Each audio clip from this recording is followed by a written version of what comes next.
ज्ञानतिमिरान्धस्य ज्ञानाञ्जनशलाकया चक्षुरुन्मिलितं येन तस्मै श्रीगुरुवे नमः। सर्वप्रथम मैं अपने परम पूज्य दीक्षा गुरु एच.एच. श्रीला श्रीधर महाराज जी, समस्त गुरुवर श्रीला ए.सी. भक्तिवेदांत स्वामी प्रभुपाद, मेरे मेंटर एच.जी. सुंदर गोपाल प्रभु जी को दंडवत प्रणाम करती हूँ। आज हम एक ग्रंथ का आरंभ करने जा रहे हैं, चैतन्य चरितामृत। श्रीला कृष्णदास कविराज गोस्वामी द्वारा रचित चैतन्य चरितामृत कोशिश करेंगे पढ़ने का, इसे समझने का। कृष्णदास कविराज गोस्वामी ने अपने अनुयायियों की इच्छा पर, उनकी रिक्वेस्ट पर इस ग्रंथ की रचना की और जब वो इसे लिखने वाले थे उस समय उनकी आयु थी 90 साल। इस समय अपने आप को अयोग्य मानकर उन्होंने मदन मोहन जी से कृपा वांछा की। मदन मोहन जी के मंदिर में जब वो प्रेयर कर रहे थे तो मदन मोहन जी की माला उनके ऊपर आ गई और इसे उन्होंने उनका आशीर्वाद मान के ग्रंथ लिखना आरंभ किया। कृष्णदास कविराज गोस्वामी के जो गुरु हैं वो हैं श्रीला रघुनाथ दास गोस्वामी और श्रीला रघुनाथ दास गोस्वामी के प्रत्यक्ष गुरु हैं श्री रूप गोस्वामी, जो कि किसके चरण आश्रित हैं? चैतन्य महाप्रभु के जो स्वयं कौन है? राधा कृष्ण मिलित तनु।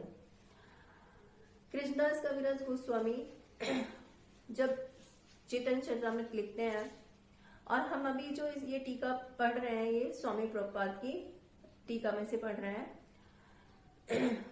बहुत विनम्र भाव से कई जगह वो ये लिखते हैं कि मैं ये लिखने में असमर्थ हूँ। श्रीला वृंदावन दास ठाकुर ने ऑलरेडी चेतन भागवतम लिखा है, लेकिन फिर भी मेरे जो बहुत सारे भक्त हैं उन लोगों के कहने पे मैं ये प्रस्तुता कर रहा हूँ लिखने की। चैतन्य चरितामृत के 3 भाग हैं, जैसे अभी हम स्टार्ट करेंगे आदि लीला, मध्य लीला और अंत लीला। चैतन्य महाप्रभु के टोटल इस धराधाम पे जो 48 इयर्स हैं, उनमें से 24 इयर्स उन्होंने गृहस्थ लीला की है और 24 इयर्स में संन्यास लेने के बाद स्टार्टिंग के 6 साल तो उनका आवागमन रहा। पुरी जाने के बाद वो साउथ यात्रा पे गए, वृंदावन गए। उसके बाद 6 साल एक जगह पे रहे, पर भक्त आते जाते रहते थे। बंगाल से भी भक्त आते थे यात्रा के टाइम पे और दूसरे भक्त भी आते रहते थे और वो सबसे मिलते थे। और उनके अंतिम जो 12 वर्ष है, अंत लीला जो गंभीरा लीला है उनकी, उसमें महाप्रभु सिर्फ उनके जो बहुत निज जन है, निज पार्षद हैं, निज परिकर हैं उनके साथ, जैसे स्वरूप दामोदर, राय रामानंद, सिर्फ उनके साथ ही वो वार्तालाप करते थे। अभी हम आदि लीला से स्टार्ट करेंगे। स्टार्टिंग के जो 13th चैप्टर में महाप्रभु का जन्म लीला है और उससे पहले के जो चैप्टर्स हैं उनमें सिद्धांत है। महाप्रभु ने बोला है सिद्धांत चित्ते बलिया ना कर आलस। ये सिद्धांत समझने में हमें आलस नहीं करना चाहिए। जब सिद्धांत समझेंगे तभी कृष्ण में हमारी जो विश्वास है, श्रद्धा है, वो दृढ़ होगी। तो हम अध्याय 1 से स्टार्ट करेंगे। अध्याय 1 जो है प्रथम अध्याय, इसमें गुरुवर्ग, इसका नाम जो दिया है गुरुवर्ग। इसमें स्टार्टिंग के जो 14 श्लोकास हैं वो मंगलाचरण है। तो मंगलाचरण में 3 चीजें होती हैं, विषय वस्तु, नमस्कार और आशीर्वाद। जो सब्जेक्ट मैटर है वो एक्सप्लेन किया जाता है, फिर आशीर्वाद देते हैं पाठकगण को और नमस्कार करते हैं जो ईश है अपने उनको। तो अब मंगलाचरण के जो 14 श्लोक हैं उनका थोड़ा सा हम संक्षेप में उनका वर्णन देखेंगे। तो फर्स्ट चैप्टर का जो फर्स्ट श्लोक है, वंदे गुरुनीश भक्तान ईश ईश अवतार कान तत्प्रकाशास्य तत्शक्ति कृष्ण चैतन्य संज्ञकम। इसमें साधारण नमस्कार किया है। साधारण नमस्कार में सभी को नमस्कार किया है। मैं अपने समस्त गुरुओं, ये शिक्षा गुरु और दीक्षा गुरु, भगवत भक्तों, भगवान के अवतार में 3 मुख्य अवतार, शक्तावेश अवतार, गुण अवतार और अंश अवतार, और उनके पूर्ण अंशों, उनकी शक्तियां तथा स्वयं आदि भगवान श्री कृष्ण चैतन्य को सादर नमस्कार करता हूँ। तो ये फर्स्ट श्लोक में एक साधारण नमस्कार है और सेकंड श्लोक में विशेष नमस्कार है जो कि चैतन्य महाप्रभु और नित्यानंद प्रभु को करते हैं।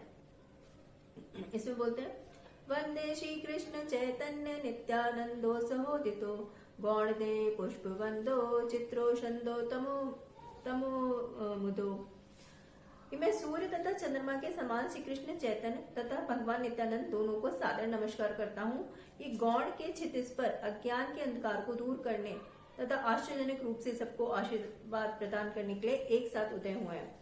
तो यहाँ विशेष बात क्या है कि साधारणतः जिस टाइम सूर्य उदय होता है उस समय चंद्रमा उदय नहीं होता, लेकिन यहाँ पे बताया है क्या कि ये यहाँ पे नित्यानंद प्रभु और चैतन्य महाप्रभु दोनों साथ में उदय हुए हैं। और सूर्य क्या करता है, इसे अंधकार को हर लेता है, लेकिन वो अंदर बहुत अगर गहराई में कोई चीज है वहां तक नहीं प्रवेश कर पाता, लेकिन यहाँ पे ये जो गहराई में अंदर हमारे अंदर जो ज्ञान रूपी अंधकार बैठा हुआ है उसको समाप्त कर देते हैं। तो इस तरह से प्रथम श्लोक में साधारण नमस्कार किया और द्वितीय श्लोक में विशेष नमस्कार किया। फिर बताया थर्ड श्लोक में जिसे उपनिषदों में निर्विशेष ब्रह्म कहा गया है वह उनके शरीर। थर्ड श्लोक में महाप्रभु बता रहे कि महाप्रभु कौन है, स्वयं कृष्ण है। तो उसका थोड़ा सा क्या बताया उन्होंने कि जिसको क्या बोला है, ब्रह्म, निर्विशेष ब्रह्म उपनिषदों में, पर वो भगवान की क्या है, अंग ज्योति है। और भगवान अंतर्यामी परमात्मा के रूप में जाने जाते हैं। जो परमात्मा है, जो अंश रूप में सबके हृदय में, वो उन भगवान के कौन है, अंश है। वो श्री कृष्ण के जो ब्रह्म है वो भगवान की अंग ज्योति है, और जो परमात्मा है उनके क्या है, वो अंश है। वही भगवान स्वयं चैतन्य महाप्रभु के रूप में कलयुग में प्रकट हुए हैं। तो यहाँ पे थर्ड श्लोक में महाप्रभु कौन है, स्वयं कृष्ण, ये बताया। उसके बाद